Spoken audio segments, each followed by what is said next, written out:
parte da aula, aqui é 25, a gente vai complementar nosso conteúdo e a gente já vai começar com um exemplo. Então, deixa eu fazer uma mini revisão. Então, guys, a filosofia é a função, caso uma função tenha uma representação em série de potências.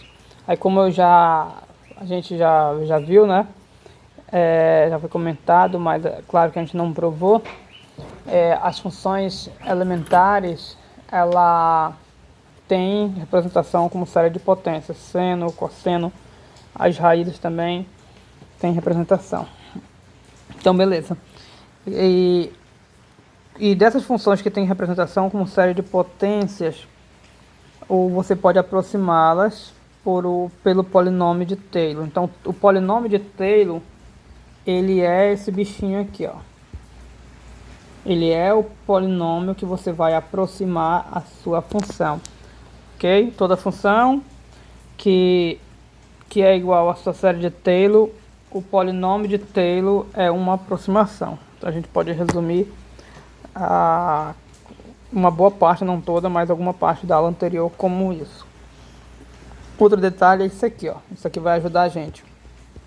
Então a gente vai lembrar que eu não me canso de falar e a gente vai falar mais uma vez que a função, ela é o polinômio de Taylor mais o resto. Isso aqui precisa estar no sangue, tá no resto, ok? Então, quando eu aproximo a minha função pelo polinômio de Taylor, eu cometo um erro. Por que eu cometo um erro? Porque toda aproximação que você faz, você comete um erro. Toda aproximação, não importa qual, existe um erro, chamado erro de aproximação. Eu vou colocar, por exemplo, aqui na calculadora, o π, e deixa eu colocar igual. E o π, ele é aproximadamente igual, até que aproximadamente igual, em 3,141593. Essa aqui é uma aproximação do π com 6 casas decimais. Essa aproximação tem um erro. Por que tem um erro? Porque o π não é 3,141593. O π não tem só essas 6 casas. O π tem infinitas casas. Então, além dessas 6, existem mais outras. Então, quando eu estou dizendo que o π é aproximadamente igual a esse valor, eu estou cometendo um erro chamado erro de aproximação. Okay? Aí a gente vai voltar para cá, para nossa janela. Ou seja, toda vez que você aproxima uma função por um polinômio, você está cometendo um erro chamado erro de aproximação. Entretanto, esse erro não tem problema cometer, dependendo da situação. Na prática, se você qualquer coisa você vai fazer e vai precisar de aproximação. Por exemplo, se você vai projetar um míssil para cair em um determinado alvo, você vai fazer um cálculo tanto do seu valor aproximado quanto do erro de aproximação. Se você vai montar, por exemplo, construir um software que efetue cálculos, lá você vai botar aproximações e cálculo do erro de aproximação.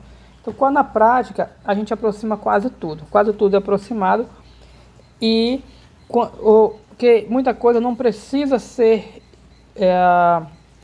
exato, não precisa, mas sempre há uma necessidade de uma precisão muito alta, e a situação é que vai dizer o quão alta vai ser a precisão necessária. E você efetua seus cálculos para conseguir a precisão dentro do esperado. Para vocês terem uma ideia, vamos dar esse exemplo. Imagine que você projeta um míssil, aí o míssil vai lançar um projétil, a gravidade vai puxar o projétil, e você quer que caia em determinado alvo aqui, ó. os teus cálculos vão ser tudo cálculos aproximados, vai ter que fazer muita aproximação, então necessariamente ele vai cair nesse alvo. Entretanto, esse alvo ele costuma ser grande. Como ele costuma ser grande, você vai fazer o cálculo para mirar, ele cair no meio, e você estabelece um raio de erro. Você pode, por exemplo, estabelecer esse raio aqui, eu vou colocar em vermelho. Você pode estabelecer esse raio para ser o erro, esse raio aqui. E aí você efetua teus cálculos para que tenha uma precisão, mirando no meio, e ele terá uma precisão suficiente para cair bem aqui, ó, bem aqui. Então, mesmo não acertando o centro, ele vai cair dentro do raio onde você considerou, e esse raio aqui pequeno, ele já será suficiente para causar impacto no todo o teu alvo. Então você efetua esses cálculos. Se você exigir, por exemplo, que esse raio seja menor, então teus cálculos vão ser mais difíceis, porque vão precisar de uma precisão maior, e em termos de casas decimais elas vão ser maiores. Então, cada diferençazinha vai alterar nesse ângulo aqui. Basicamente é isso. Então, eu posso fazer a aproximação e eu cometo um erro. E é importantíssimo saber o erro que se comete ao aproximar. Na verdade, a gente nunca consegue, normalmente a gente não consegue calcular o erro de aproximação, mas a gente costuma calcular uma estimativa, a gente consegue dar uma estimativa para esse erro. Estimativa para o erro de aproximação. E é isso que a gente vai ver como é que faz aqui. Beleza. Como é que eu faço o cálculo da estimativa para um erro de aproximação? Primeiramente, a gente precisa saber o que é o erro de aproximação. O erro de uma aproximação, normalmente se representa pela letra E, o erro, vou escrever aqui, o erro de aproximação costuma ser a diferença entre o teu valor exato, o teu valor de fato, vamos assim dizer,